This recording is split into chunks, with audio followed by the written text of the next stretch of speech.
श्री गुरुदेव दत्त. श्रीमद भगवद्गीतेच्या 10व्या अध्यायावर आपलं प्रवचन सुरू आहे.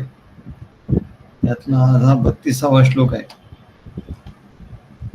सर्गाणाम आदिरंतश्च मध्यम चैवाहमर्जुन अध्यात्मविद्या विद्यानां वादः प्रवृत्तामहम्.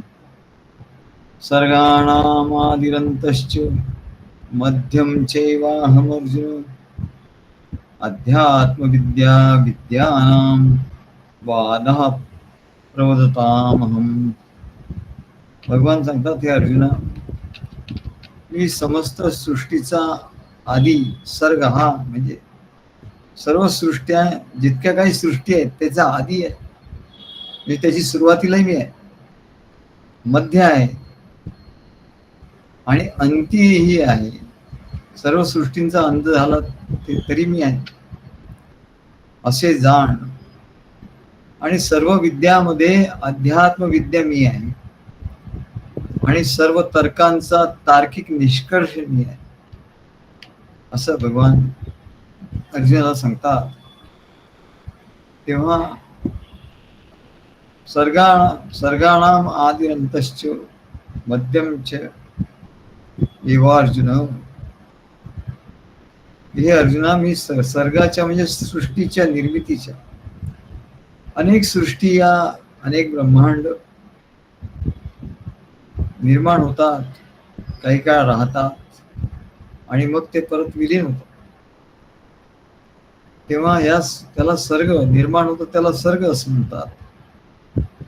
त्या सर्गाच्या पूर्वी भगवान आहेत, त्याच्यामध्येही आहेत, त्याच्यामध्ये राहून सर्वांचं पालन पोषण करणारे ते आहेत. आणि असं पालन पोषण करता करता शेवटी या सृष्टीचा अंत करणारेही तेच आहेत. तेव्हा भगवान सांगतात की आकाररहित शांतम स्वप्रकाश स्वरूपकः आनंदो वर्तते नित्यम अकारस्तस्य लक्षणम. भगवान या सृष्टीच्या उत्पत्तीच्या आदी, मध्ये आणि अंती देखील असतात.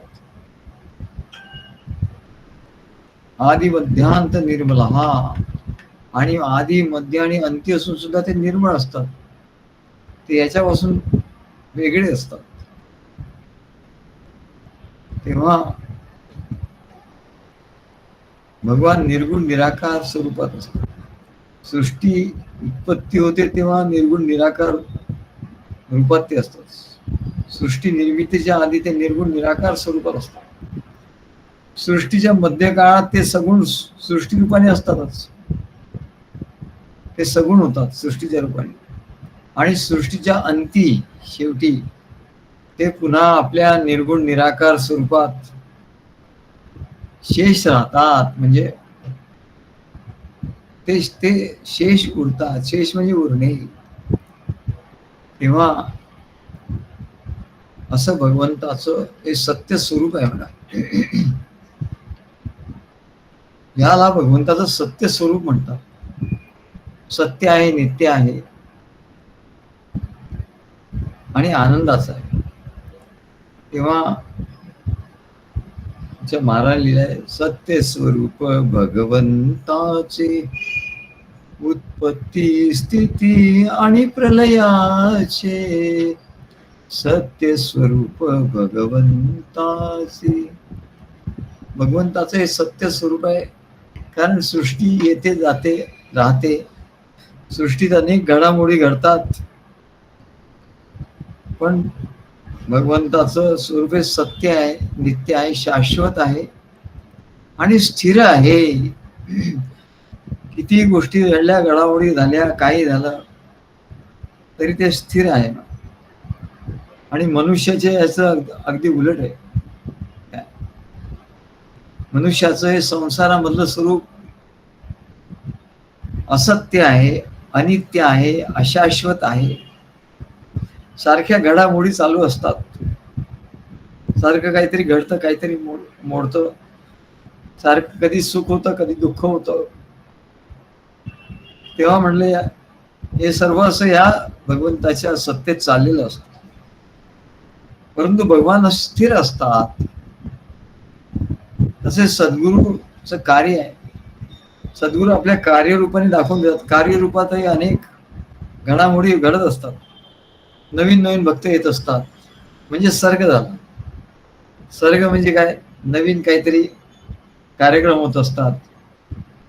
काय उपहारगृहाचं उद्घाटन होत असतं, दत्तगुरूंची मूर्ती स्थापना होत असते, भक्तांना संप्रदाय देत असतो, नवीन नवीन भक्त जोडले जातात आणि जुने त्यातले काही जुने असतात ते तसेच राहतात, स्थिर राहतात. तसे आमचे किरणमुळे ते सगळ्या ह्याच्यातून ते स्थिर आहेत. जोशी आहेत आपले, स्थिर आहेत. पण काही असतात ते त्यांना ते अस्थिर होतात.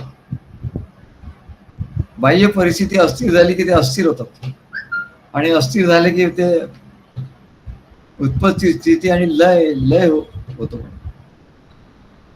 तेव्हा भगवंताच्या भक्ताचं लक्षण काय आहे की आम्हाला महाराजांनी कसं काय शिकवलं, तर काय काय तुटो हे मस्तक, फुटो हे शरीर, इथपर्यंत सांगितलं. परी नामाचा गजर सोडू नये.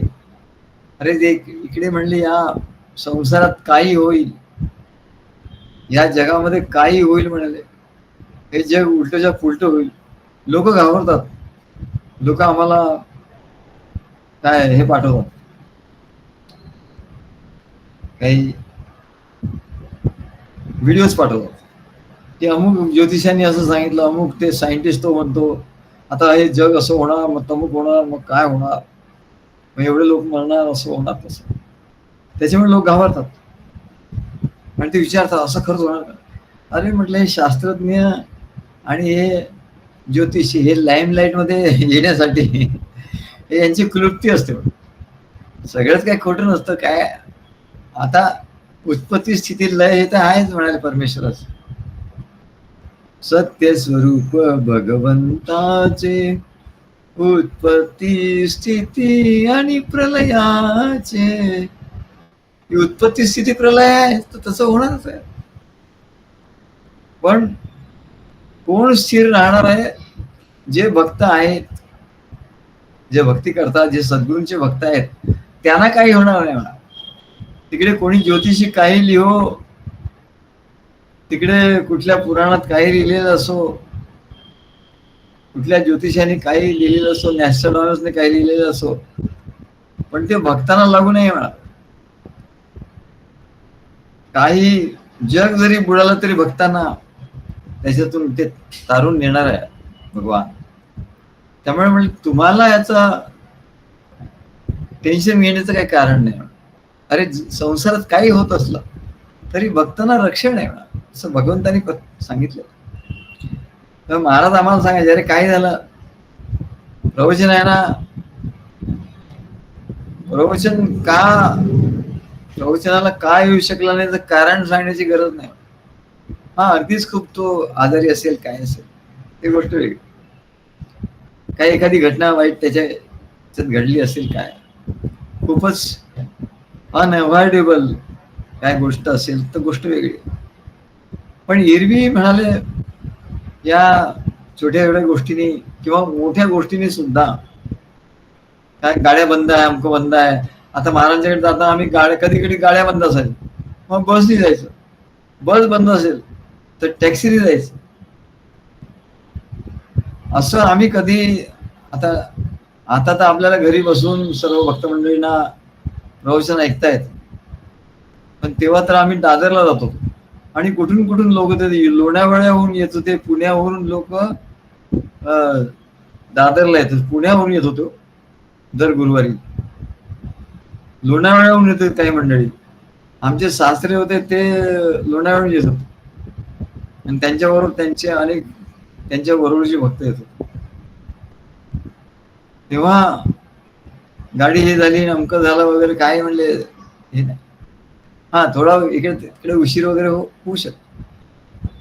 पहा जेवढ्या सोयी सुविधा निर्माण झाल्या तेवढं कारण निर्माण झाली आणि त्याच्यामुळे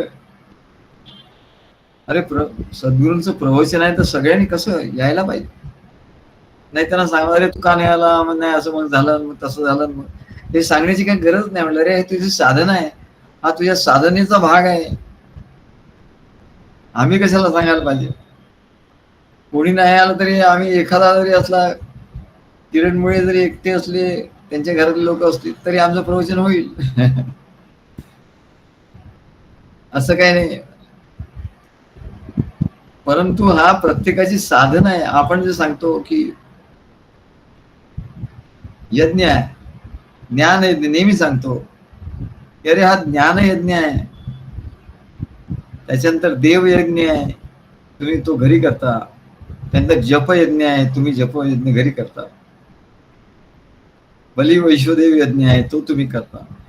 पण हे सगळे इतर यज्ञ आहेत, पण हा सगळ्यात महत्वाचा यज्ञ म्हणजे ब्रह्मयज्ञ, ज्ञान यज्ञ हा आहे. हा जर तुम्ही बाकीचे यज्ञ केले, हा नाही केला तर याचं फळ मिळत नाही असं शास्त्रात लिहिलंय. आम्ही नाही सांगत नाही, मग आम्ही बाकीचे करतो, बाकीचे यज्ञ करतो, आम्हाला सुट्टी असते तेव्हा आम्ही करतो, वेळ असतो तेव्हा. पण आम्हाला ज्ञान यज्ञ प्रवचन ऐकायला काही वेळ होत नाही. अरे असं नाही म्हणाल. आता तुला काही इथे चालून या सद्गुरूच्याकडे यायचं नाही. तू कुठेही असला तरी एवढं हे झालेलं आहे, तंत्रज्ञान झालंय, तू कुठेही असला तरी तुला हे ऐकता येतं. आणि एवढं असूनही तू फक्त जॉईन व्हायचं, फक्त क्लिक करायचं आणि समोर बघायचं. कुठेही असतो तरी तुला ते जॉईन करता येत नाही, म्हणजे काय म्हणावं आता. ज्याचे त्याने अनहित केले, तेथे कुणाचे काय बागेल. आमचं काय जाणार. आमच्या सद्गुरूने आम्हाला सांगितलं की तुम्ही हा ज्ञानयज्ञ करा, नेहमी करा, याच्यात खंड नाही पडला पाहिजे, अखंडपणे करा. तुम्ही करा, किती लोक असतात करता. कधी कधी आमच्याकडे एक दोन घरी लोक यायचे तर एक दोन लोकच असायचे, आमच्या घरचे लोक आणि एक दोन बाहेरचे लोक, तरी आमचं प्रवचन व्हायचं अखंडपणे. हे आपलं साधन आहे. त्याच्यामुळे आम्हाला असं वाटत नव्हतं की कोण हा आला नाही, तो आला नाही, त्याच्यामुळे आता मला काही एवढा उत्साह नाही, असं नाही. आम्हाला तर नेहमीच उत्साह असतो, कारण हे परमेश्वराचं गुणगायन आहे. आम्ही कोणाला काही चांगलं वाटतं किंवा ज्ञान प्राप्त व्हावं, तो उद्देश असतो. सगळ्यांचं कल्याण व्हावं हा उद्देश असतोच. परंतु मुळात परमेश्वराचं गुणगायन घडावं याच्यासाठी म्हणून असतो. त्यांनी तर आनंद आहे, कीर्तन भक्ती आहे, आणि म्हणून आम्ही ते करत असतो. त्यात खंड पडत नाही. आता एवढी सुविधा असूनही लोक त्यांना ते ऐकता येत नाही, म्हणजे काय म्हणावं आता त्यांनी शोधून काढावं की आपण कुठे कमी पडतो. म्हणून तो क्रिकेटचा खेळ सांगितला. सद्गुरूंचं कार्य म्हणजे क्रिकेटचा खेळ. त्याने मग असे ते आमचं पद म्हटलं की अरे हा खेळ आहे, आणि या खेळामध्ये सद्गुरू सर्वांना भक्तांना खेळवतात. हा प्रेम भक्ती ज्ञानाचा खेळ आहे. प्रेम भक्ती आणि ज्ञान, इथे दुसरी तिसरी गोष्ट नाही म्हणा. इथे कुणाची निंदा नाहीये, कुणाला कमी लेखणं नाहीये, कुणाचं अज्ञान सांगणं नाहीये, कुणाचा द्वेष मत्सर नाहीये, कुणाची स्पर्धा नाहीये. तर म्हणले हा खेळ आहे, खेळाचा निर्भेळ आनंद आहे. कुणी आउट झाला या खेळामध्ये म्हणून त्याला काय हसत नाही आपण, पण त्याला त्याचा त्यांनी विचार केला पाहिजे की आपण का आउट झालो याचा त्यांनी विचार केला पाहिजे. अभ्यास करण्यासाठी हा खेळही आहे आणि अभ्यासही आहे. आउट का झालो किंवा आपल्याला जास्त मार्क कसे मिळतील, आपली जास्त प्रगती कशी होईल, हा अभ्यासाचा विषय आहे. आणि तो अभ्यास खेळल्याशिवाय कळत नाही. खेळाचा अभ्यास आहे आणि अभ्यासाचा खेळ आहे. खेळातून अभ्यास घडतो, अभ्यासातून खेळ होतो, असा हा खेळ आहे म्हणा. हा दत्तगुरूंनी मांडलेला खेळ आहे. सद्गुरूंचं कार्य हे दत्तगुरूंचं कार्य. खेळल्याशिवाय प्रॅक्टिकल त्याला येत नाही म्हणा. आणि संसार हा एक खेळ आहे. पण संसार हा जो खेळ आहे त्या खेळामध्ये अज्ञान आहे, अहंकार आहे, दोष आहे, मद आहे, मत्सर आहे, काम आहे, क्रोध आहे, भांडण आहे, तंटे आहे, काय हिंसा आहे. हा सर्व संसाराचा खेळ आहे म्हणा. पण या संसाराच्या खेळामध्ये मनुष्याला दुःख होत असत. म्हणून दत्तगुरूंनी सद्गुरू रूपाने हा खेळ मांडला. या संसाराच्या खेळामध्येच हा खेळ मांडला. आणि यात आता तुम्ही या खेळामध्ये शिका की तुम्हाला कुठली परिस्थिती आली, कुठली कठीण परिस्थिती आली तर कसं आपण त्याच्यावर मात करायची हे जेव्हा तुम्ही या कार्यरूपी खेळामध्ये शिकाल आणि कसा आनंद घ्यायचा, तर म्हणले तुम्हाला हा संसार म्हणजे एक खेळ वाटेल. हा खेळ खेळता खेळता, हा खेळ खेळला जयाने अनुभवाला आनंद तयाने. हा सद्गुरूंचा कार्यरूपी खेळ ज्याने खेळला, रुसवा फुगवा न करता, निंदा नालस्ती न करता, स्पर्धा न करता, द्वेष मत्सर न करता, प्रेमाने, परस्पर प्रेमाने, सद्गुरूंच्या प्रेमाने एकत्र होऊन जेव्हा हा खेळ खेळला जातो तेव्हा याच्यात आनंद होतो. प्रत्येकाला आनंद होतो, सद्गुरूंनाही आनंद होतो. आणि जो संसाराचा खेळ आहे म्हणले तो मग सहज लिलया होतो आणि त्याच्यातही आनंद होतो. त्या अनेक घडामोडींमध्ये आपण स्थिर, आनंद कसा होतो, अरे आपण स्थिर राहिलो याचा आनंद होतो. आपल्याला काय झालं नाही, एवढं काही सगळं झालं पण आपल्याला काय झालं नाही, आपल्याला झाला तो आनंद झाला. म्हणजे असा कार्याचा खेळ अनुभवता अनुभवता आपल्याला संसार हा खेळ वाटला पाहिजे. आणि तो कसा खेळायचा आणि त्याच्यात स्थिर कसं राहायचं. जेव्हा आपल्याला सद्गुरूंच्या कार्यामध्ये आपल्याला काही झालं, इकडचं तिकडं झालं, काही लोक मग त्यांना हे नाही मग सोडून जातात. नाही मग आम्हाला पाहिजे तंत्र पाहिजे, मंत्र पाहिजे, हे पाहिजे, चमत्कार पाहिजे असं त्यांना वाटायला लागतं. मग इथे काही तसं दिसत नाही, मग ते निघून जातात. तेव्हा त्यांना नाधड या सद्गुरूंच्या खेळाचं रहस्य कळत, त्याचा आनंद होत. आणि संसाराचा आता आनंद राहिला दुसरी बाजूला, ते संसारात दुःखच भोगत बसतात. आणि म्हणून याचा उद्देश, सद्गुरूंच्या कार्याचा उद्देश हाच आहे की ह्या कार्यामध्ये आपल्याला शिकायचं आहे. म्हणून सद्गुरू काही परीक्षा घेत नाही, पण मधून मधून ते असं एखादा चेंडू टाकून बघतात आणि त्या चेंडूवर तो आउट होतो. अरे अँड इज आउट, अरे हा साधा चेंडू होता ते तो आउट झाला. काय त्याला वाईट वाटलं, त्याला काय झालं, त्याला हे झालं, त्याला त्याचा इंटरेस्ट राहिला नाही, हे काय म्हणा, त्याला आनंद मिळाला नाही. इथेच तर शिकायचं आहे म्हणजे सगळे की आपण कसं स्थिर राहतो या खेळामध्ये. आपण स्थिर राहायचं, इकडे काहीही घडू दे म्हणजे. मला सांगायचं अरे काही घडू दे म्हणले जीवन, तू स्थिर राहा म्हणा, बस तू स्थिर राहा आणि सगळं बघ. आम्हाला किरण मुळे सांगतात, आमच्याशी बोलतात, सद्गुरू असं झालं तसं. आम्ही त्यांना म्हणतो आता तुम्ही स्थिर राहा आणि बघा, गंमत बघा, काय होतं कसं होतं बघा आणि त्यातून कसा मार्ग निघतो ते बघा तुम्ही. तर रोज आमचं त्यांचं बोलणं होत असतं, ते सांगतात. म्हणून याच्यासाठी आपल्या जीवनातलंही बोलणं झालं पाहिजे, कारण आपलं जीवन आणि भक्तिमार्ग वेगळा नाही. भक्तिमार्गात जसं स्थिरतेचा अनुभव आपल्याला घ्यायचा आहे, तसा संसारातही स्थिरतेचा अनुभव घ्यायचा आहे. अरे स्थिरतेचा अनुभव तर आहे, म्हणजे स्थिरता आहे, सद्गुरू स्थिर आहे, परमात्मा स्थिर आहे. जग सगळं फिरताय म्हणाले, माया माया जाळ सगळं फिरताय आणि परमात्मा स्थिर आहे, सद्गुरु स्थिर आहे. कबीराने सांगितलं, त्याच कबीराचा दोहा आहे त्याचा, की म्हणाले जात्या देख कबीरा रोया, असं काहीतरी. दो पाटण के बीच में, दोन पाटण म्हणजे जात्याचे दोन पाट असतात, वरचा आणि खालचा. आणि ते धान्य टाकतात त्या आणि मग असं दळतात.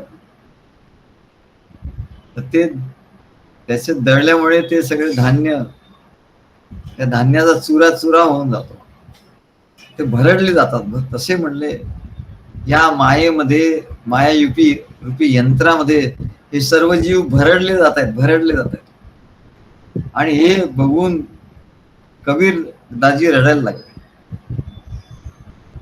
तेव्हा देख कबीरा रो, तेव्हा सद्गुरू सांगतात, म्हणाले अरे ते सगळे भरडले जात आहेत ते बरोबर आहे म्हणले, पण तू एक गोष्ट बघितलीस का, ते जात फिरताय त्यात ते, पण त्यात स्थिर काय आहे, तर तो खुंटा आहे ना, तो स्थिर आहे म्हणा. तो खुंटा मजबूत आहे आणि त्याच्यामुळे त्या खुंट्याला धरून ते जात फिरताय. आणि त्या त्या खुंट्याच्या जवळ थोडीशी जागा आहे, त्या जागेत जे दाणे पडलेले आहेत म्हणाले ते भरडले जात नाही आहेत. नाही तर दोन पाट्यांच्या मध्ये बाकी सगळे दाणे भरडले जातात. फक्त जे त्या दांड्याला त्यांनी धरून ठेवलं ते दांडे, ते म्हणाले दाणे भरडले जात नाही. तसं म्हणले सद्गुरु रूपी त्या स्थिर अशा दांड्याला ज्यांनी धरलं, ज्या भक्त तिथे बिलगले त्या कार्याला, सद्गुरूंना, सद्गुरु चरणाला, ते म्हणले या संसारात त्यांना भीती नाही, ते भरडले जाणार नाही या संसारात, त्यांना काही भीती नाही. आणि म्हणून त्यांनी आपला स्वच्छंदपणे संसार करावा. पण संसार करावा हे बरोबर आहे, परंतु सद्गुरूंच्या कार्यामध्ये मात्र कुचराई जर केली तर मात्र तो काळ बघतोय तिकडं, तो हा कुचराई कधी करतो, हा सद्गुरूंचं प्रवचन कधी ऐकत नाही, सद्गुरूंनी सांगितल्याप्रमाणे तो कधी करत नाही, हे तो बघत असतो. पण तो त्यालाही सद्गुरूंचा धाक असल्यामुळे तो हे करत. पण वारंवार जर असं गोष्ट घडत, मुद्दाम जर गोष्ट घडत गेली तर मग मात्र काळ त्याची गय करत नाही. आणि म्हणून ते सांगतात, अरे सद्गुरूंना धरून राहायचं म्हणजे आपण स्थिर राहतो, आपल्याला स्थिरतेचा अनुभव येतो. आम्ही अशा अनेक या कठीण परिस्थितीतून गेलो, पण आमची स्थिरता भंग झाली नाही. किरणमुळे आमच्या बरोबर असतात. पूर्वी तर आम्ही खूप कुठे कुठे जायचो, अनेक असे प्रसंग यायचे, पण आम्ही एवढं स्थिर होतो, आमच्या स्थिरतेचा त्यांनी अनुभव घेतला. कुठलाही कसा प्रसंग आला तरी. तेव्हा मुख्य कसं आहे, परमात्मा स्थिर आहे. चित्तप्रज्ञ शिकावाशा समाधिस्तस्य केश खिदती किम प्रवाशित किमासीत व्रजेत किम. काय तो स्थितप्रज्ञ झाला, तो स्थिर झाला. कसा स्थिर झाला, तर ज्ञान त्याने ऐकलं पाहिजे, नाही तर बाकी सगळे यज्ञ करशील आणि हा ज्ञान यज्ञ नाही करणार तर म्हणले सगळ्या यज्ञ शून्य, सगळ्या यज्ञाची किंमत शून्य, काही तुला प्राप्त होणार नाही, असं शास्त्रात लिहिलंय. आम्ही सांगतो असं नाही. सद्गुरु वचनावर जर तुझी ज्यांना विश्वास नाहीये त्यांना शास्त्र सांगावं लागतं. शास्त्रात असं प्रमाण लिहिलंय बाबा, मी सांगतो म्हणून माझ्याकडे माझ्या प्रवचनाला तुम्ही आलं पाहिजे असं म्हणून नाही, आलं पाहिजेच. साधक म्हणून तो तुमचा हे आणि ते तुमच्या कल्याणासाठीच आहे. तेव्हा मला काही फरक नाही, मी तर स्थिर आहे. माझ्या सद्गुरूंनी सांगितलं, अरे तो स्थिर राहा, तू एकटाच बोल म्हणा. काय एक एक शिष्य होता सद्गुरूंचा. त्याला सद्गुरूंनी साधन सांगितलं, अरे तू असं करत जा, काय माझा हा ग्रंथ आहे, या ग्रंथावर तू प्रवचन करत जा, निरूपण करत. त्याला सांगितले तुला साधन. तिथे कोणीच नव्हतं. मग म्हणले कोणासमोर मी प्रवचन करू, म्हणजे तर कोणीच येत नाही. तर सद्गुरू म्हणाले की हे झाड आहे ना, या झाडाला तू श्रोता समज आणि त्या झाडाला उद्देशूनच तू बोल.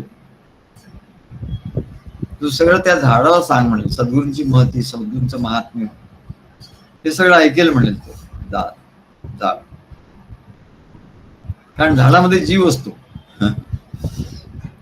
एखादं बी पेरलं की त्याच्या लगेच अंकुर निघतो काही दिवसांनी, आणि त्या अंकुरातून रोप होतो, रोपातून फांद्या येतात, पानं येतात, फुले येतात आणि त्याला फळ येत, गोड गोड असं फळ येत. म्हणजे ते जीव आहे. म्हणजे झाड सुद्धा ऐकतात.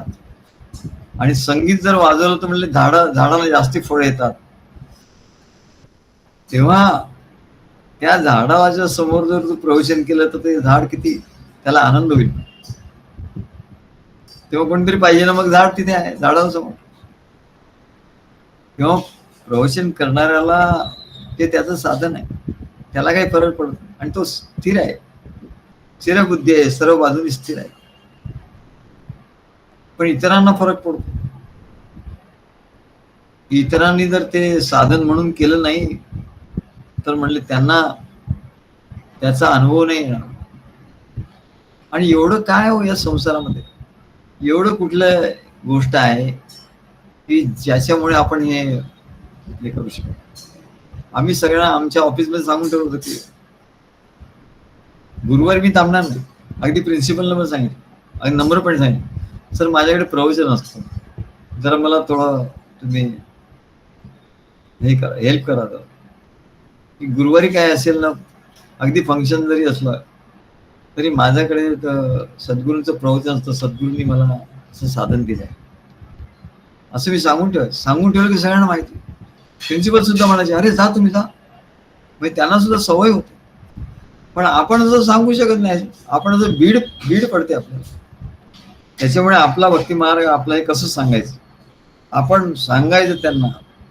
आणि सांगितल्यानंतर त्या लोकांना पण आनंद होतो, अरे काहीतरी त्याचा आपल्याला उपयोग होतो. आणि म्हणून अशी कुठली गोष्ट नाही, there is nothing on this earth which can prevent you from not attending the lectures, discourse of सद्गुरू, असं काही म्हणले जगात नाही. अशक्य या असंभवनीय असं म्हणजे सद्गुरूंच्या ठिकाणी शब्दच नाही म्हणा. तेव्हा सत्य स्वरूप भगवंताचे, उत्पत्ती स्थिती आणि प्रलयाचे. अरे म्हणले या ज्ञानानिष्ठ ज्ञानादेव तू कैवल्यम, ते ज्ञान एवढं आहे म्हणाले की याच्यामुळेच तो मुक्ती मिळते, बाकी कशाने मुक्ती नाही मिळत. ज्ञानात एव म्हणजे ज्ञानानेच, बाकी कुठल्या साधनाने मिळत नाही.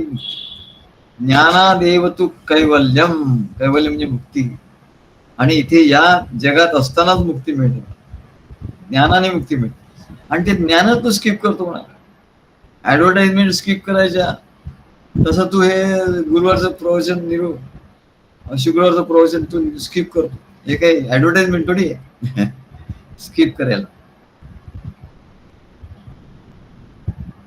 तेव्हा ते सांगतात अरे या ज्ञानामुळे दुसरी गोष्ट म्हणजे या ज्ञानामुळे तुझं सर्व जे पाप आहे पूर्वजन्मीच ते पाप नष्ट होईल, तुला ज्ञान होईल, अज्ञान सर्व जाईल, अहंकार जाईल, अज्ञान जाईल. तेव्हा एवढं त्या ज्ञानाचं महत्व आहे. आणि परमेश्वर प्रगट होईल तुझ्या ठिकाणी. ज्ञानानेच परमात्मा प्रगट होतो, कारण परमात्मा हा ज्ञान स्वरूप आहे, बाकी कशाने तो प्रगट होत नाही. आणि ध्यान सुद्धा गीतेमध्ये सांगितलं, ज्ञानाध्यानम विशिष्यते. ते ज्ञानाचं ध्यान करायचं. तो ध्यान करतो काहीतरी, ओमचं ध्यान करतो, अमक्याचं ध्यान करतो. अरे ध्यान हे ज्ञानाचं करायचं असतं. ध्यानम विशिष्यते. तेव्हा हा ज्ञान यज्ञ एवढा महत्वाचा आहे. बाकी काही नाही केलं साधन तर चालेल, पण हा ज्ञान यज्ञ करायला पाहिजे. सृष्टीच्या पूर्वी तेच होतं. सृष्टी अंती मुळीने नासते. असं सत्य स्वरूप त्या भगवंताचं म्हणजे ज्ञान स्वरूप. सृष्टीमध्ये हे ज्ञान व्यापून आहे. म्हणजे सृष्टीमध्ये तो परमात्मा व्यापून आहे. 3 गुणांचा खेळ तो खेळतो. 3 गुणांचे खेळ खेळते. सत्व रज तम 3 गुणांचा खेळ खेळतो. आणि सत्व रज तम 3 गुणांच्या पलीकडे जायचं असं ज्ञानानेच पलीकडे जाता येत, दुसऱ्या कशाने जाता येत नाही. द्वैतासी मग कुठला थारा, मायेचाही नाही वारा. मग द्वैत राहत नाही, मायेचा वाराही राहत नाही. तशा समुद्रावर अनंत लाटा उत्पन्न होतात. समुद्र आहे तिथे लाटा उत्पन्न होणार, काही काळ त्या राहणार, खेळतात आणि पुन्हा सागरात विलीन होतात. पण या तीनही स्थितीत सागर आहे तसा आहे. सागरात काही बदल झाला का? नाही. जसा आहे तसा तो स्थिर आहे, स्थित आहे. भगवान सांगतात का या तिन्ही अवस्थेत असा स्थिर राहणारा तो मीच आहे. तिन्ही अवस्थेत स्थिर राहणारा तो मीच आहे. तिन्ही अवस्थेत स्थित राहणारा ते सद्गुरु ते मीच आहे. आणि तिन्ही अवस्थेत स्थित राहणारा तो तू जर स्थित राहिला स्थिर तर तो मीच आहे. म्हणजे तुला माझा अनुभव येईल. विश्वोत्पत्ती स्थिती प्रलय ही सद्गुरु सिंधू वरी लहरी. सद्गुरु चरणी प्रेमानंद भरी. सद्गुरूंच्या चरणी आलं प्रेम आणि आनंद. मग विश्वामध्ये काही हो, उत्पत्ती हो, स्थिती हो, लय हो, काही तुला त्याची काही बाधा होणार नाही.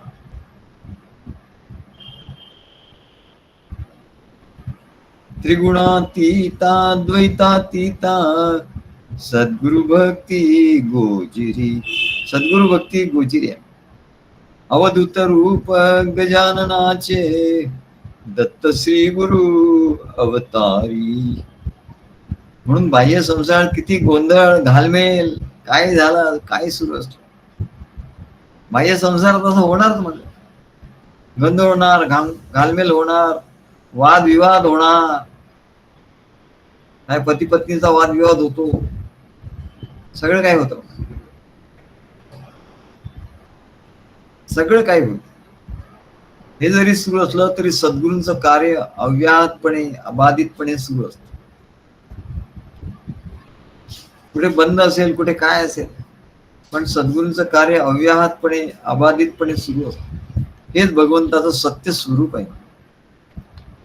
आणि स्थिरतेचा अनुभव जे परमात्म्याचं स्वरूप आहे. काय सर्गाणाम आदिरंतश्च मध्यम चैवाहम अर्जुन. सर्गाचा आधी मध्य आणि अंती मीच आहे, स्थिर आहे, असं जे भगवान सांगतात तो मी. तसा अनुभव कधी येईल की सद्गुरूंच्या कार्यामध्ये आपण जेव्हा स्थिर राहू. किती गडबड गोंधळ काय काय झाला तरी आपण स्थिर आहोत, असा अनुभव या कार्यातच घेता येतो. आपल्या जीवनातही काही गडबड गोंधळ काय झाला तरी म्हणजे सद्गुरूंच्या कार्य आपल्या त्याच्यात आपण आहोत, म्हणजे आपण स्थिर आहोत. स्थिरतेचा अनुभव कार्यामध्येच येईल. हे मोठे मोठे शब्द जे असतात, भगवान म्हणतात की मी स्थिर आहे, चित्तप्रज्ञ का आवाज. पण त्याचा अनुभव येईल कुठे? गीता वाचल्याने येईल का? वेद वाचल्याने येईल का? काय पुराण वाचल्याने येईल का? प्रवचन इतर ऐकल्याने येईल? अरे कशाने येणार? सद्गुरूंच्या बरोबर जेव्हा कार्यामध्ये राहाल, ते सांगतील तसं कराल, तेव्हा तुम्हाला स्थिरतेचा अनुभव येईल. आता आमचं किरण मुळे त्यांचं हो, आम्ही त्याला स्थिर करत असतो आणि ते स्थिर राहतात. काय झालं ते म्हणत नाही. हा, मग त्याला अनुभव येतो थोडा अस्थिरतेचा. मग ते म्हणतात मला थोडस जरा अस्थिर वाटतंय. मग आम्ही त्यांच्याशी बोललो की त्यांना स्थिरता येत, मग ते स्थिरतेचा अनुभव येतो. असंच तर म्हणाले शिष्य घडत जातो, त्याला स्थिरतेचा अनुभव येतो. मग तो कशाला काही घाबरत नाही. तो स्थिर राहतो. म्हणून भगवान सांगतात अध्यात्म विद्या विद्यानाम, आणि म्हणून म्हणाले असा स्थिरतेचा अनुभव आपल्याला यायचा तर विद्या पाहिजे, आपल्याकडे ज्ञान पाहिजे. आणि म्हणून कुठली विद्या पाहिजे? अध्यात्म विद्या विद्यानाम. सर्व विद्यामध्ये कुठली विद्या आहे तर अध्यात्म विद्या. आणि अध्यात्म हे सद्गुरूंच्या कडूनच कळतं, म्हणजे इतरांकडून नाही कळत. इथे आम्ही लोक बघतो मोठमोठे खूप पुस्तकं होतात, खूप प्रवचन करतात, पण लक्ष बोलत असताना लक्षात, अरे हा इथले कच्चा, हा इथे कच्चा आहे. वही कच्चा भी कच्चा जो नहीं गुरु का बच्चा. जो गुरुचा बच्चा नाही तो कच्चा आहे. मध्ये आम्हाला फोन आला, आधी आमच्याकडे एका गृहस्थाने असंच फोन केला होता, आणि ते आमच्या बोलण्याने खूप प्रभावित झाले. मग आमच्याकडे येत होते. त्यांनी काही हे घेतलं नव्हतं. ते म्हणले दुसरं नवनाथ नाथ संप्रदायातून हे घेतलेलं आहे, काय दीक्षा घेतली आहे, मी हे करतो, टमक करतो, अमुक करतो. पण ते आमच्या याने प्रभावित झाले होते पुष्कळ. नाही म्हणजे तुमचं हे वेगळंच. पण मध्ये काहीतरी झालं आणि त्यांचं ते जरा वाद करायला लागले. वादविवाद मी म्हणलं असलं नाही चालणार. मग ते गेले. ते गेल्यानंतर मग काय झालं, बरेच मी काही त्यांना फोन केला नाही, त्यांनी काही आमचं काही हेच नव्हतं. मग आता परवा मला त्यांचा फोन आला. कसं काय फोन केला? नाही म्हणले, मला सांगायचं होतं तुम्हाला, 2 घटना अशा घडल्या म्हणाले. लोकांना चमत्कार पाहिजे असतो. आम्ही काही चमत्कार करत नाही. चमत्कार हे त्या परमात्म्याच्या सत्तेत घडतं. जे सत्य आहे ते सत्य उजागर होत आहे असं म्हणतात हिंदी. सत्य उजागर होत. मग ते म्हणले की मध्ये मी कुठेतरी गेलो होतो, तर मी तुमचं नाव असं सांगितलं. कोणीतरी गृहस्थ होते, त्यांना भेटायला गेलो होतो, त्यांना तुमचं नाव असं बोलता बोलता तुमचं नाव आलं. म्हणजे त्या गृहस्थांनी मला एकदम त्यांचा फोन मध्ये असं काहीतरी केलं आणि माझा तुमचा फोटो दाखवला. म्हणले मला, हा बघा हेच का? ते म्हणाले डॉक्टर अष्टीकर. ते म्हणले हो, तुमच्याकडे कसं काय फोटो? ते म्हणले हे माझे सर होते म्हणाले. आता ती व्यक्ती म्हणजे खूप मोठ्या पदावर आहे ती व्यक्ती, आणि त्यांना हे भेटायला गेलो होते. आणि त्यांनी लगेच त्यांच्या फोन मधून, बरं माझा फोटो त्यांच्या फोन मध्ये कसा आला माहिती, त्यांनी दाखवला. म्हणजे हेच का? हो म्हणाले, हो हेच. म्हणजे तुमच्याकडे कसा फोटो? तर म्हणले हे माझे सर होते, मला यांनी शिकवलेलं आहे. एमबीए मध्ये मला शिकवलेलं आहे. काय डायरेक्टर होते तेव्हा. त्यांनी तेव्हा याला लक्षात आलं, अरे आपण ती हुशारी केली. काय त्याला असं वाटत होतं थोडस काय,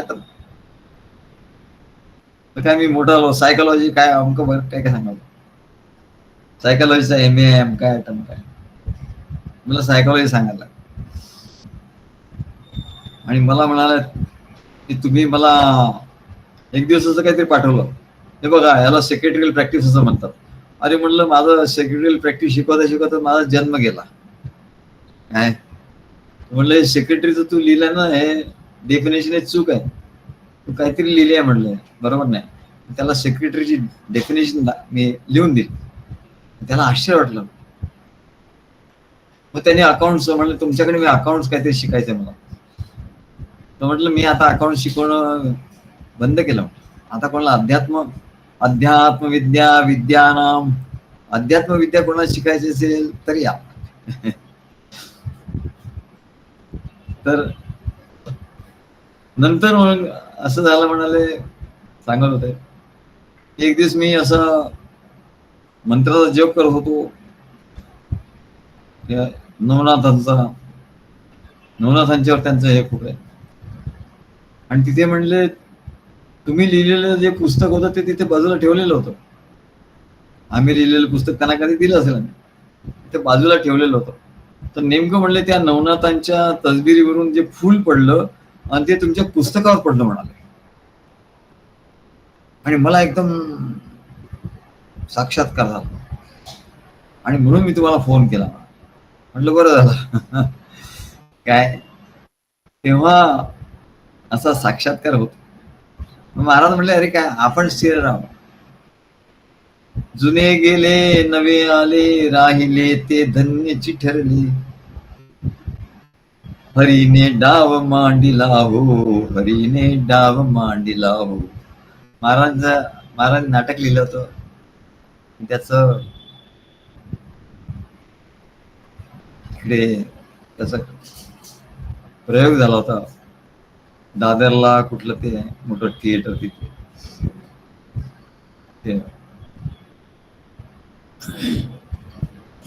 त्या नाटकामध्ये महाराजांनी हे लिहिलं होतं, हा जो खेळ आहे म्हणजे संसाराचा खेळ आहे आणि हा सद्गुरूंच्या कार्याचा, दत्तगुरूंच्या कार्याचा खेळ आहे. याच्यात कसा आहे अनुभव, जुने गेले नवे आले. काही जुने सगळे नाही जात, जुन्यामधले काही लोक जातात, नवीन येतात.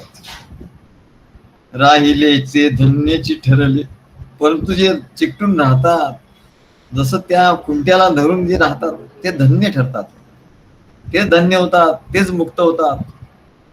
अमृतो भवती सिद्धो भवती, असं त्यांना अनुभव येतो. आणि ज्यांना थोडक्यात पाहिजे हे काय म्हणले, आपले हे थोडी इथे काय आमच्याकडे कोर्स नाही म्हणा, हा डिस्कोर्स आहे, इथे कोर्स नाही. इतका कोर्स केला की झालं गेला, हे संपलं की ते संपलं की ते, असं नाही. ही भक्ती आहे. तेव्हा ते म्हणले, मग काय करायचं. म्हटलं, मी तुम्हाला सांगितलं होतं, तुम्हाला संप्रदायात यावं लागेल, मंत्र घ्यावं लागेल, त्याच्याशिवाय काही नाही होणार. म्हटलं उगाच आमचाही वेळ खर्च होईल, तुमचाही वेळ खर्च होईल, निष्पन्न काहीच होणार नाही. तेव्हा तुम्हाला जर यायचं असेल तर तुम्ही हे घेतलं पाहिजे. आणि म्हटलं आता 27 तारखेला आहे सीवूडला, तिथे म्हटलं मंत्र देण्याचा, संप्रदाय देण्याचा कार्यक्रम आहे, तुम्हाला इंटरेस्ट असेल तर या, आमचं काही नाही, तुमच्यासाठी म्हणून सांगतो. आम्ही आपलं तुम्हाला माहिती देऊन ठेवली, तुम्हाला यायचं असेल तर या, नाही वाटलं तर नका. काय घेणं नास्ती देणं नास्ती, कळावे लोभ नसावा ही विनंती. महाराज म्हणायचं कळावे लोभ नसावा, इथं म्हणतात ना कळावे लोभ असावा. महाराज म्हणे कळावे लोभ नसावा ही विनंती, लोभ करू नका म्हणते, लोभ हा वाईट आहे. घेणं नास्ती देणं नास्ती, कळावे लोभ नसावा ही विनंती. तो आता सांगितलं, बघूया आले तर ठीक, नाही आले तर ठीक. तेव्हा सर्व विद्यामध्ये मी अध्यात्म विद्या असं भगवान सांगतात, अध्यात्म विद्या विद्यानाम. आणि म्हणून हे सद्गुरूंचं विद्यालय आहे. आणि या विद्यालयामध्ये 100% अटेंडन्स पाहिजे, कमीत कमी अटेंडन्स किती, 100% पाहिजे. मग कोणाचं 99 झालं तर आम्ही 1% त्यांना वाढवून देतो. हा बरोबर आहे, हा 99 वेळ आला मग, किंवा 90 वेळ आला, 10 वेळा आम्ही अगदीच त्याचं तसं कठीण हे असेल, जीवन असेल तर गोष्ट वेगळी आहे. पण त्याची येण्याची तयारी आतून त्याला येण्याचं वाटतंय. कारण काय, अध्यात्म विद्या विद्यानाम, सर्व विद्यांमध्ये 14 विद्या आहेत, 64 कला आहेत. त्या सगळ्या विद्यांमध्ये मी कुठली विद्या आहे तर अध्यात्म विद्येमध्ये मी आहे. आणि म्हणून सद्गुरूंचं प्रवचन महत्वाचं आहे. सद्गुरूंच्या प्रवचनामध्ये परमात्मा प्रगट होतो, अध्यात्म विद्या प्रगट होतो. आलोड्य सर्व शास्त्राणी विचार येव पुनः पुनः, इदमेकं सुनिष्पन्नम ध्येयो नारायणो हरी. आलोड्य सर्व शास्त्र, सर्व शास्त्र वाचा, ग्रंथ वाचा, वेद पुराण काय उपनिषद स्तोत्र अमक टमक सगळं वाचा. आलोड्य सर्व शास्त्रांनी पुन्हा पुन्हा विचार करा. इदम एक सुनिष्पन्नम, एकच सुनिष्पन्न होईल. ध्येयो नारायणो हरी, ही हरीची भक्ती केली पाहिजे. सर्व शास्त्र पुराण आधीचा अभ्यास करण्याचं एकच निष्पन्न आहे, श्रीहरीचं ज्ञान होणं. आणि ज्ञान हे मुख्यतः प्रवचन ऐकल्याशिवाय नाही होणार. प्रवचन ऐकावं लागेल, नुसत्या प्रवचनांनी होणार नाही. It is not good enough. काय तेव्हा श्रीहरीचं ज्ञान होणं हेच ध्येय ठरलं पाहिजे. कारण इतर सर्व विद्या या नाशिवंत संसाराच्या विद्या आहेत. बाकी सगळ्या ज्या विद्या आहे, IT आहे, काय अर्थशास्त्र आहे, कॉमर्स आहे, मॅनेजमेंट आहे, गणितशास्त्र आहे, हे सर्व ह्या विद्या नाशिवंत संसारासाठी आहे. हा संसार नाशिवंत आहे, ह्या विद्याही नाशिवंत आहे. पण अध्यात्म विद्या विद्यानाम, सर्व विद्यांमध्ये अध्यात्म विद्या आहे, ती कधी नाश पावत नाही. ही अध्यात्म विद्या कधी नाश पावत नाही, कारण ती आत्म्याच्या ठिकाणून निर्माण होते. किंवा या इतर विद्या नाशिवंत संसारासाठी आणि नाशिवंत सुख देणारे आहेत. परंतु अध्यात्म विद्या ही अशीच एक विद्या आहे की जी आपल्याला अविनाशी स्वरूपाचं ज्ञान करून, आपल्या अविनाशी, आपल्या स्थिर स्वरूपाचं ज्ञान, परमेश्वराच्या स्थिर स्वरूप, परमेश्वरा स्थिर आहे, परमेश्वरा अविनाशी आहे असं ऐकलं म्हणा. अरे पण परमेश्वर स्थिर आहे, परमेश्वर अविनाशी आहे, परमेश्वर सच्चिदानंद आहे, परमेश्वर नित्य आहे, सत्य आहे, अज आहे, त्याचा अजन्म आहे, अविनाशी आहे, नित्य आहे, शुद्ध आहे, पवित्र आहे, ज्ञानमय आहे, शुद्ध बुद्ध, अनंत आहे, त्याचा काही अंत नाही, सर्व व्यापी आहे, हे सगळं आहे. सद्गुरु पण तसंच आहे म्हणजे. सद्गुरु हे नित्य आहे, शुद्ध आहे, नित्य शुद्ध बुद्ध आत्मस्वरूप आहे, ज्ञान स्वरूप आहे, काय सगळं आहे. पण शेवटी हे सगळं आहे. पण तुझं काय म्हणले, सद्गुरु स्थिर आहे, पण तू तर अस्थिर आहे. तू शेवटी स्थिर झाला पाहिजे, तू शुद्ध झाला पाहिजे का नाही? का परमात्मा शुद्ध आणि सद्गुरु शुद्ध, बुद्ध सगळं. आणि हे जे काही आहे म्हणाले, हे विशेषण आहे, हे तुला लागू नये का म्हणाले? आणि तुला लागू करून घ्यायचं नाही का?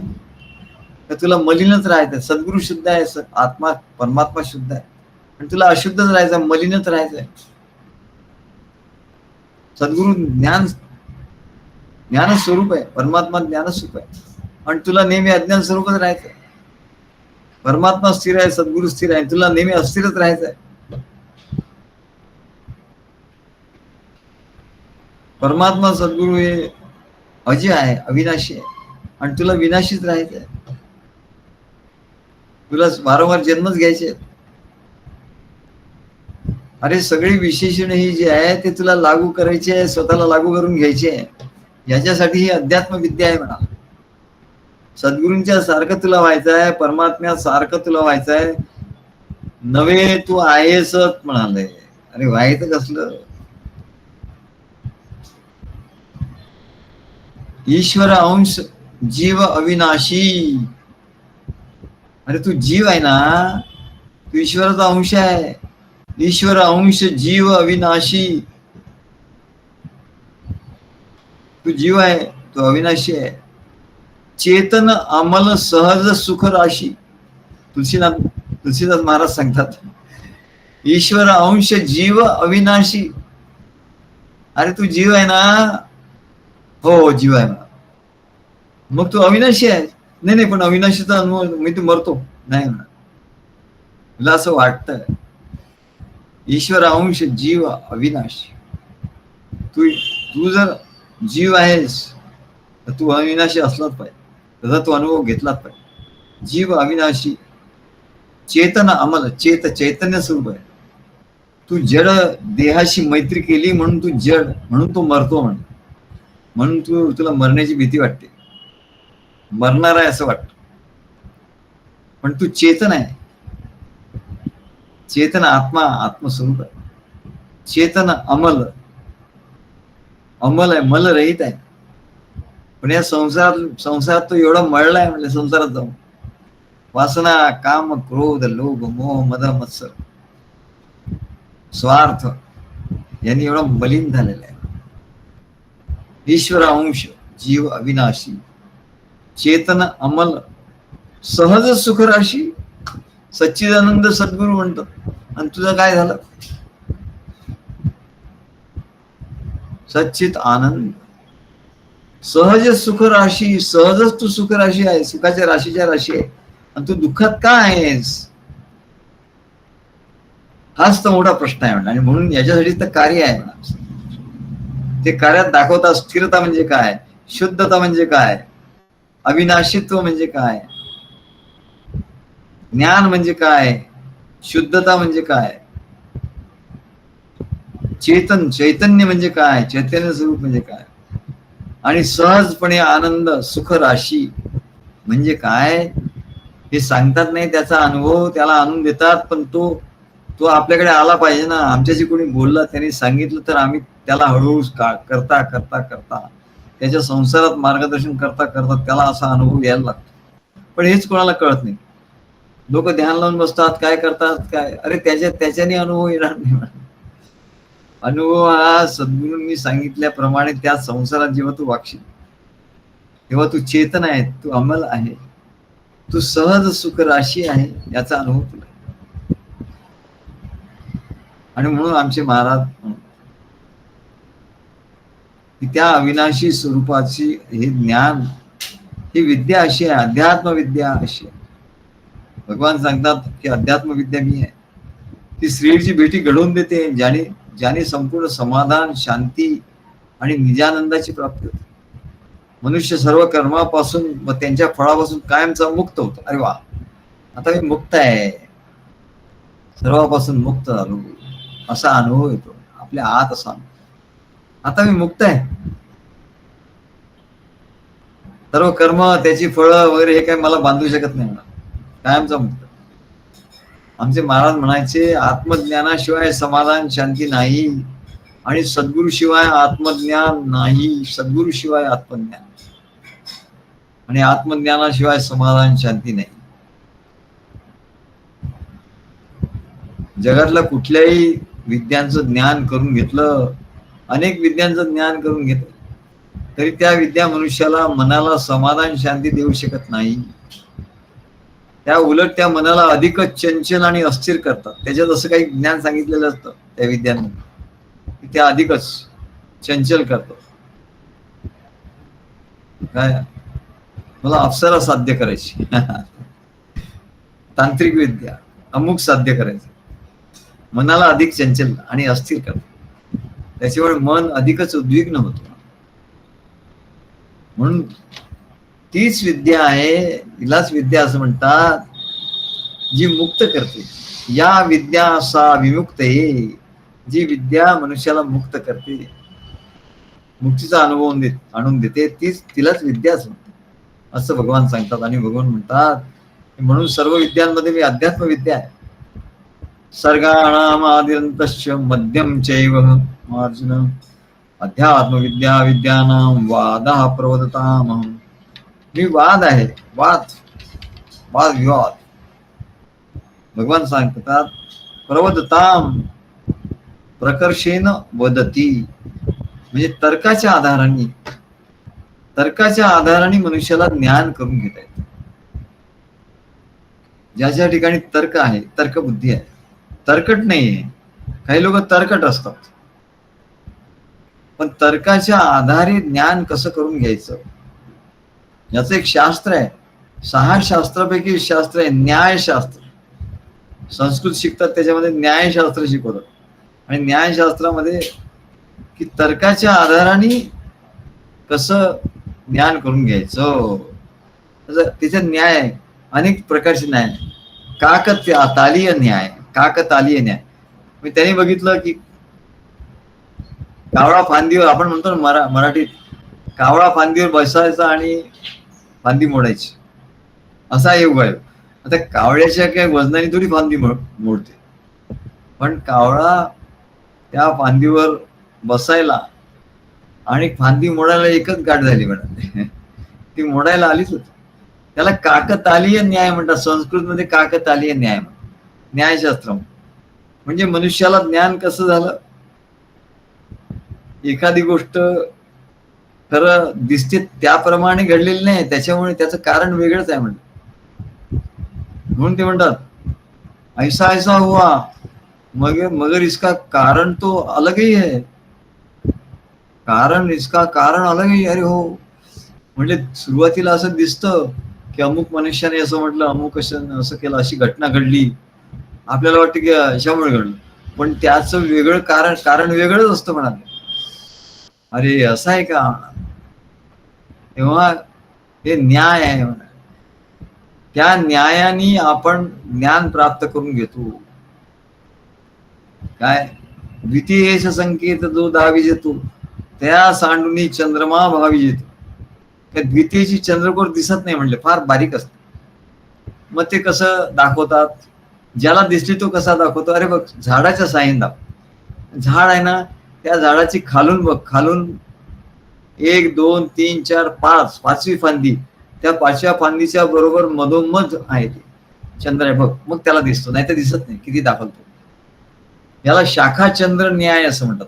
असं न्यायशास्त्रात अनेक न्याय आहेत, काकतालीय न्याय, शाखा चंद्र न्याय, असं बरेच न्याय. म्हणजे याला तर्काने ज्ञान करून घेणं असं. अशी अशी गोष्ट घडली, याला तर्क त्याने लढवला आणि त्याने ज्ञान करून घेतलं. आणि म्हणून ज्ञान प्राप्तीचा मार्ग त्याचा सुकर होतो. तर्कामुळे सर्व संशयाचं, प्रश्नाचं समाधान होतं. त्याला योग्य तर्क दिला ना, म्हणून कोर्टामध्ये कसं तर्क देतात, ज्याचा तर्क बरोबर असेल न्यायाधीश त्याच्या पुढे काही बोलू शकत नाही. म्हणून साधकांना ज्ञानप्राप्तीचा, आत्मज्ञान प्राप्तीचा मार्ग सुकर होतो. कशाने? वादे वादे जायते तत्वबोध. म्हणून वाद होता. वाद संवाद करता करता करता तो तत्वापर्यंत येऊन पोहोचतो आणि सगळ्यांना समजावून सांगून सगळ्यांना गप्प करतो. आमचे बऱ्याच लोकांशी वाद होतो. वाद म्हणजे काय? वितंडवाद वेगळा, जल्पवाद वेगळा. म्हणजे कपटाने जे खोटं आहे ते दडपून सांगायचं, याला जल्पवाद असं. वितंडवाद उगाच वादासाठी वाद करायचा, पण समजून घेण्यासाठी वाद करायचा. आता आम्ही रामकृष्ण मठामध्ये जातो, तेव्हा तिथे 15 दिवस होतो. त्याचे मठाधीश जे स्वामी गंभीरानंद रोज सकाळी संध्याकाळी आमच्याशी वादविवाद करायचे. पण तो वादविवाद एवढा त्यांना आनंद व्हायचा आणि आम्हालाही आनंद व्हायचा. ते आम्हाला काय विचारायचे, ते आम्हाला काही सांगायचे, संस्कृतचे श्लोक सांगायचे, त्याचा आम्ही चर्चा करायचो. त्याला वाद म्हणतात आणि त्यांना एकदम आनंद व्हायचा. अरे हा असा आहे अर्थ, मला माहिती नव्हतं मला. अशा रीतीने तो वाद असतो मला. तर भगवान सांगतात की अरे वादामध्ये मी आहे म्हणाले, त्या वाद रूपामध्ये मीच आहे, कारण वादाने ज्ञान होतं म्हणा. याच्या उलट कोणी आम्हाला हे सांगतो, मी तुमच्याशी वाद करायला येतो. मागे किरण मुळींच्या कॉलेजमधले एक संस्कृतचे प्रोफेसर, ते म्हणले मला तुमच्या सद्गुरूंशी वाद करायचा. काय मी त्यांना म्हणलं की त्यांना सांगा ते असे भलतेशी वाद करत, ते आपल्या आधी त्यांचं शिष्य व्हावं लागतं, मगच ते बोलतात. शिष्य नाही त्याच्याशी ते बोलत नाहीत, काय वाद करत, ते निघून गेले. तेव्हा वादो प्रमदता की वादामध्ये तर्काला धरून वाद करणारे जे आहेत त्याच्यामध्ये मी आहे. आमचे संजीव चव्हाण म्हणतात की म्हणजे सद्गुरू तुम्ही अशी एवढी उदाहरण देता म्हण, आणि उदाहरण दिल्यामुळे एवढं सोपं होतं म्हणाले. अहो ते तर्क आहे म्हणाले, हे तर्क दिलं, तर्काने ज्ञान. उदाहरण दिलं की ते हे होत, ते समजतं.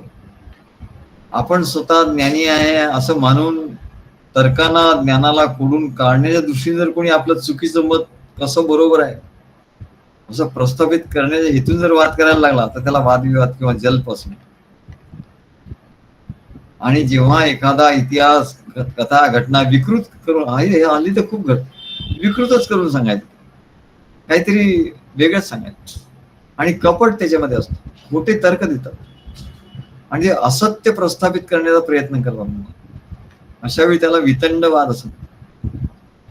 अहो शंकराचार्यांशी आमचा वाद झाला. आता आम्ही वाद करायला नाही गेलो, पण महाराज म्हणाले अरे तुमच्या समोर अशी येतील लोक, पण ते वादात परास्त होतील. तर आम्ही कोल्हापूरला गेलो तर आमची काही इच्छा नव्हती. ते रिक्षावाला होता आमचा, त्यांनी सांगितलं हे बघा प्रेक्षणीय स्थळ दाखवता म्हणले हे करवीर पीठाचे शंकराचार्य आहेत.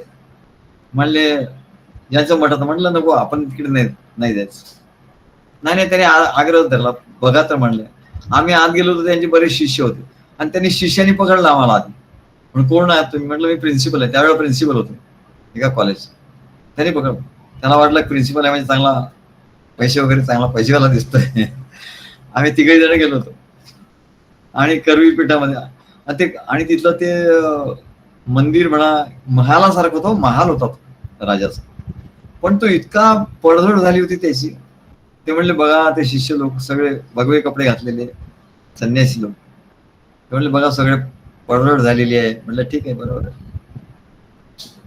तर म्हणले चला भेट करून देतो तुमची.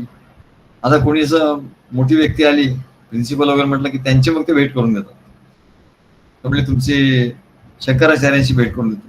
म्हटलं नको हो, शंकराचार्यांशी माझी भेट करून घेऊन काय फायदा. नाही म्हणले तर ते ऐकेच ना. म्हटलं बघा तुमची जबाबदारी, काय झालं तर तुमची जबाबदारी. नाही म्हणले काय नाही आम्ही. तिथे गेलो, शंकराचार्य मोठ्या आसनावर बसले होते.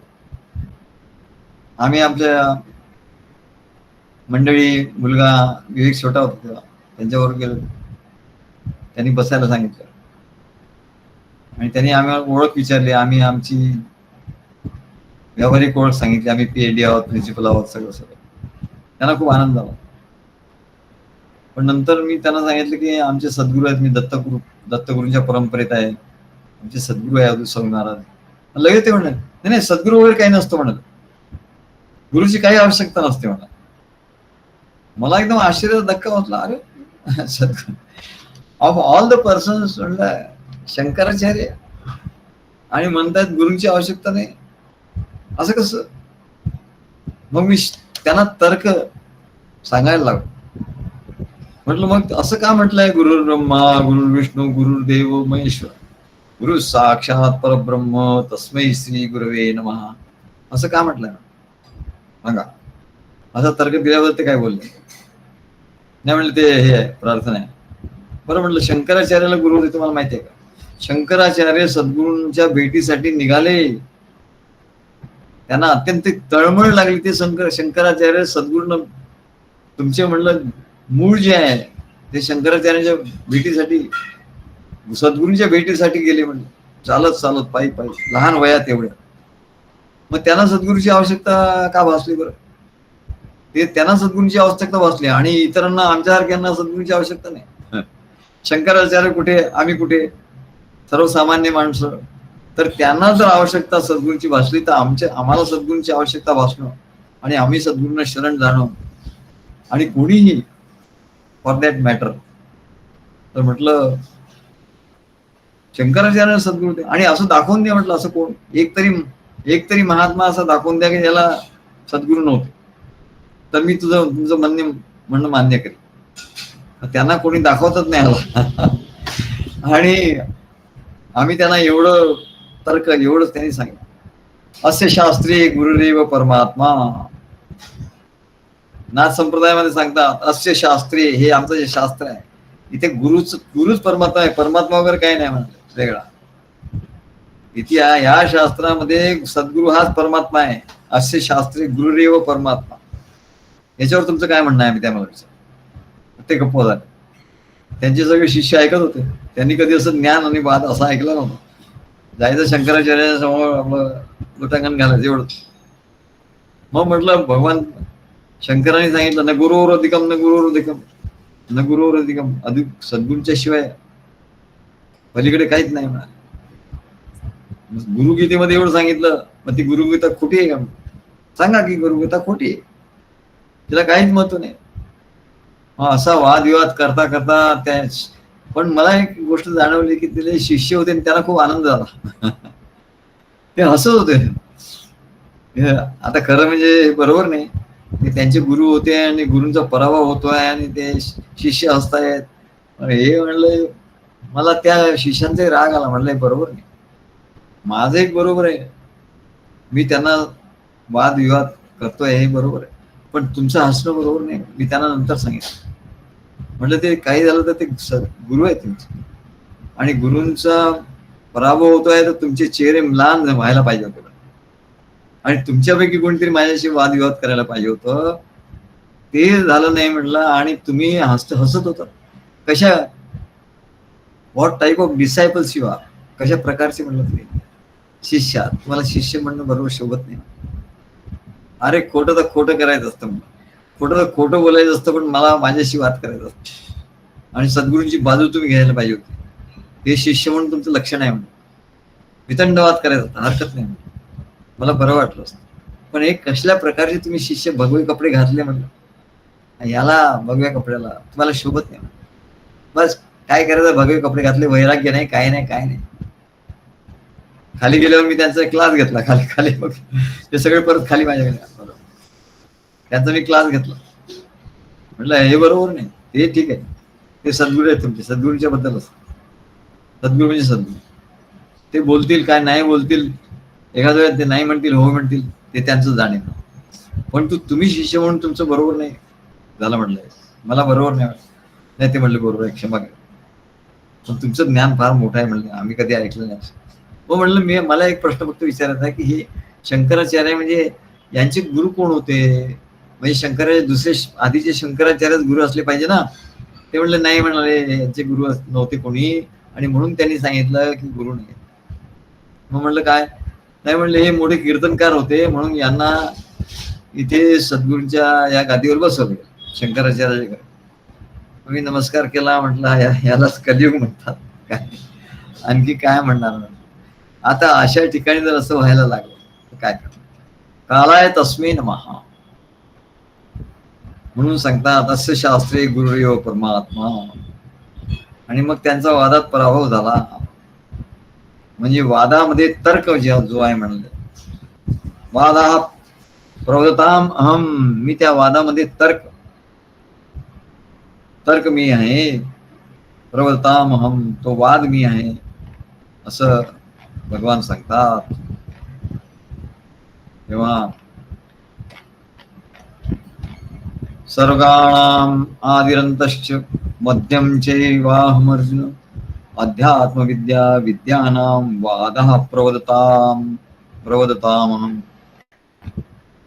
त्याच्या पुढचं श्लोक आपण बघूया. श्री गुरुदेव दत्त.